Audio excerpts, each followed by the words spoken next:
This is one more and a special announcement. I have no affiliation with Korg. I think they're a cool company though. They created the Korg Oasis and the Korg Oasis PCI, which was one of the greatest synthesizer releases ever. Anyways, so the Korg wavestation is the most legendary synthesizer ever because of the pads.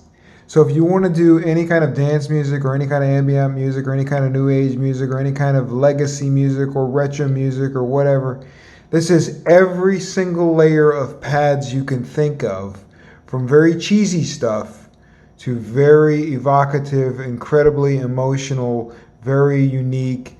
The Korg are the king of the motion pad. They are the ones who really mastered the art of the pad. I don't know what the heck possessed them to do pads so much, but anyways, this synth is going for $50 for the next 2 days because of a Christmas sale.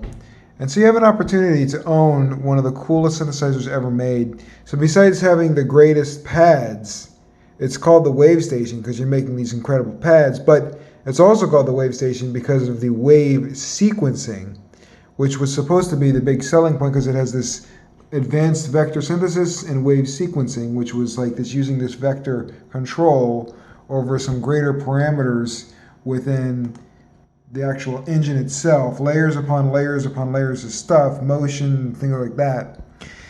And so, and also has like a randomizer in this little software engine. But what I also noticed is you can have a lot of access to other things, other little gems, little hidden gems. Now, there's a lot of stuff in here that may come across as a little cheesy, but if you know how to play it right, you may be able to get a little bit more out of that. But there's a lot of stuff also that is very distinct and unique, and you're going to be able to play something that doesn't really exist in reality, like a synthesizer that does really sound like a guitar, but it plays a little bit more uniquely than a standard synthesizer because of all this craziness with the synthesis. So one other thing I wanted to mention is you're going to have access to a bunch of drum kits with this Korg wavestation. A bunch, like maybe 20 or 30, I don't know, I didn't count, but there's a lot of, and they're all unique tones. And then you're also going to have access to very rich basses. So you got an incredible selection of basses. In fact, let's take a look at the actual availability of sounds going on here, right? So this is all the kind of stuff they have in here, and some of this is very unique to Korg and Korg's way of doing things. So if you have a triton, or if you ever wanted to have a triton or a lot of the sounds that are in those are also in this. This was the baby sibling to all those samples. So there's just so much unique stuff in here, and especially, everything you can think of, from bells to, very soft strings, and some unique even guitars of all things. But what you're also going to get, because of the Korg way of doing things, is some unique synth sounds.